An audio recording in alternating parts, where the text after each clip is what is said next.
Welcome to another episode of Debating is for Life. With me today, Gabriel Higazi. Welcome, Gabriel.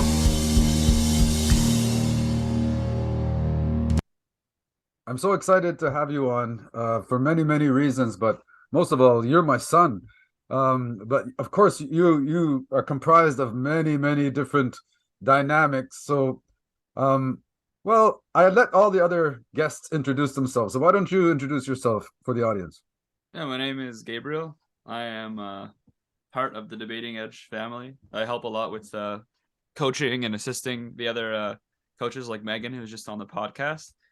When I'm not coaching or debating, I'm a full-time student at University of Toronto, philosophy major, specialize in like epistemology and like study of knowledge. And when I'm not in school, I also play music in a band.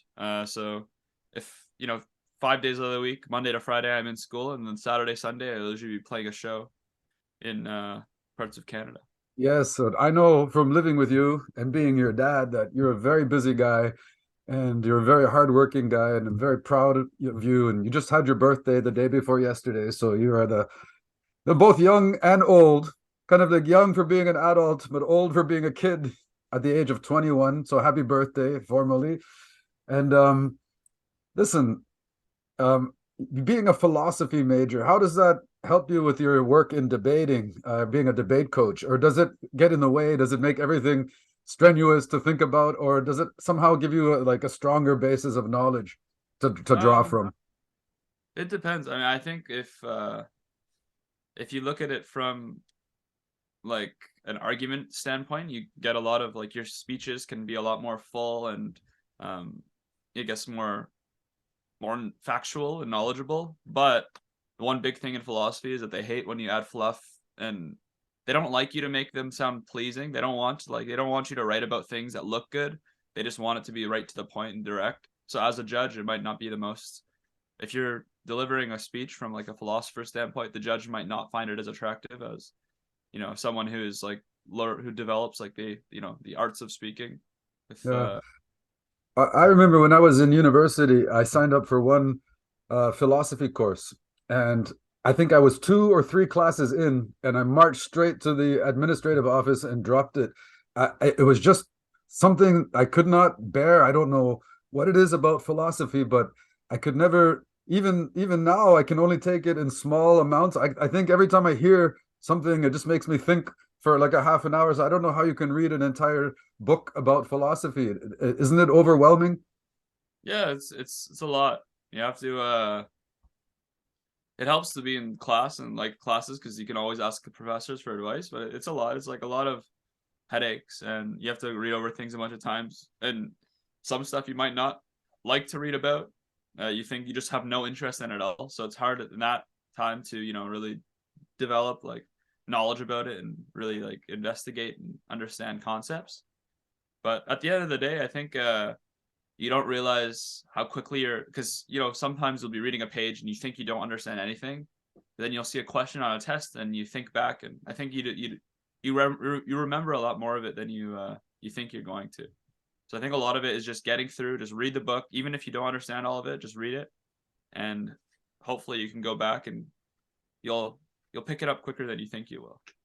Ah, well, I said you're a man of many hats, but I introduced you as a musician slash philosopher. So we've heard about the philosophy part, now let's think about the musician part. You are the lead guitarist and backup vocals for a very cool band called Nothing Special, which is an ironically named band. But let me just there it is. Nothing Special. What an amazing experience. And how long have you been in this band, and what's the story behind it? 2017 we started. Be like October, so we're coming up to 6 years. Well, I guess 5 years and a half now. Um, it started pretty like a basically, I guess, like most bands, it was just in high school. A friend, the drummer Spencer, he asked me to play with him and Dan, which is the guy sitting down there, and I said yes, and it sort of developed into what it is today. I think that's about it, really. I mean, he saw me wearing a Green Day shirt, and back in Whitby, especially in Whitby, there isn't really much of a music scene. So to form a band, all you have to do is find four people who play instruments, and you'll already have a band. Unlike I don't Okay, know, but like I think to me it's just grossly understated because these are not just four random guys that play instruments, and you guys are all incredible musicians, and you have an amazing body of music already for such a young band. I think you have over 20 songs to your discography. credit, and they're all amazingly crafted songs. They're very musical. When you guys play, you kind of light the stage on fire, and I've noticed that before when you play. The band before did okay, the band after did okay, but you guys take the stage, everything goes wild, and I have proof of this. So let's watch this clip. I'm the proud dad. This was at the Biltmore Theater just a couple weeks ago, and I came to watch you guys, and you were opening for Ill Scarlet. Let's check this out. Not the whole thing.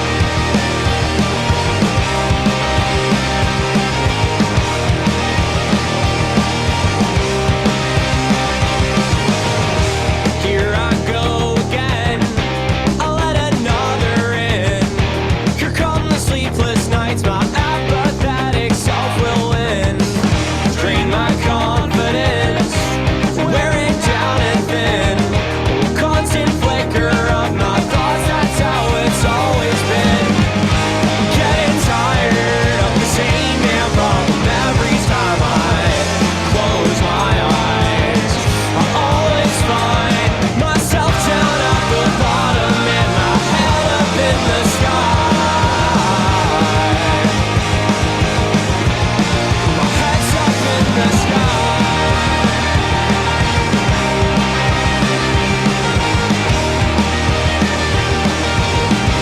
That's become kind of your signature move, just to jump into the crowd and to get a mosh pit started and then jump back on stage just in time for your harmonies. Is that something you came up with? Do you love doing that? I always worry as a dad. I said, are you crazy? I always think you're going to crush your fingers and jeopardize your guitar playing or something. No, mosh pits are actually quite safe. I learned it because I the first time I ever went into a mosh pit would have been 2019 at Warp Tour. It's like this heavy metal uh festival. And I was scared too, but once you do it a couple times, it's really safe. Honestly, it's not that bad. But no, I was watching this one band. They're called the OBGMs. They're from Toronto, and I envied the lead singer. He did a lot of crowd control, like jumping into the crowd, getting them going. And I find Uh-huh. it really it it lightens the mood a bit and makes everyone a lot happier, and kind of not forces them Okay. to get involved, but I think the most of the time the audience just needs one person to sort of get them going, and then they'll do the rest. Um, And like I want to let the audience know, like, you guys bought a touring van recently, and it's a big Ford Econoline, and you did all the work yourself. You fixed up the brakes and the rotors, all sorts of work. You got it all roadworthy, insured, and now you're taking it in different gigs, and you're planning a tour. Can you talk a little bit about your upcoming tour? yeah, it's still we're still trying to like sort it out and make sure everything's running smoothly. But the plan is we're trying to get our visas for the States. So upcoming we're going to be going to the east coast of Canada, hitting up like Fredericton, Moncton, um, St. John, a lot of the eastern provinces and Oh man. cities. Well, I Um, certainly hope that you bring, or you do some live feeds from the road. I think people will be really interested in that to see what goes on in that van as you're driving in between yeah, gigs. and One more then thing. with the visas, we'll hopefully head to the States and just try to play. And ideally, there's a band that hits us up that wants to go to the States, and we can just hop along. And Wow, to be 21, wild and free, it's just so dreamy. I'm very proud of you for your all of these accomplishments, your musical accomplishments, your academic accomplishments, and also for being such an upstanding worker at Debating Edge and being a coach, and you've done that for a long, long time. We were actually in a debate together, and I debated against you. Let me show a clip of you debating. It's just right at the beginning because you were the first speaker, and then we'll talk about your experience.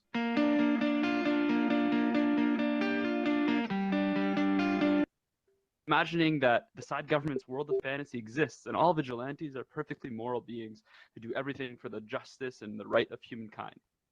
Even if this is true, we still, on side opposition, believe that vigilantism is wrong. Meanwhile, my partner will take a look into the real world. You'll see that his points speak from a realistic standpoint where vigilantes are not always morally equipped. So how was it to debate against your dad in the first ever formal debate in the metaverse? It was a bit of mixed emotions. Like, it was, part of me was excited to debate, but the other part of me was kind of nervous because I had this is the VR debate, so I had like a big headset on. I couldn't see, like, you couldn't see notes, right? Because there's no way to look at notes when you're up there. So I'm used to having like at least a Word or like a PowerPoint, or not a PowerPoint, like bullet points on like a cheat card or something for debate. So it was a bit strange to me, but I thought it went well. I think Oh it was. yeah, no, I love the final result, and it was a great debate, and you were fantastic, and you and Sterling both made an awesome case. Yeah, I agree, but you and I kind of were disadvantaged with these big Oculus headsets, while the other two, Sterling and Megan, were just using their laptops, and so they had access to their notes.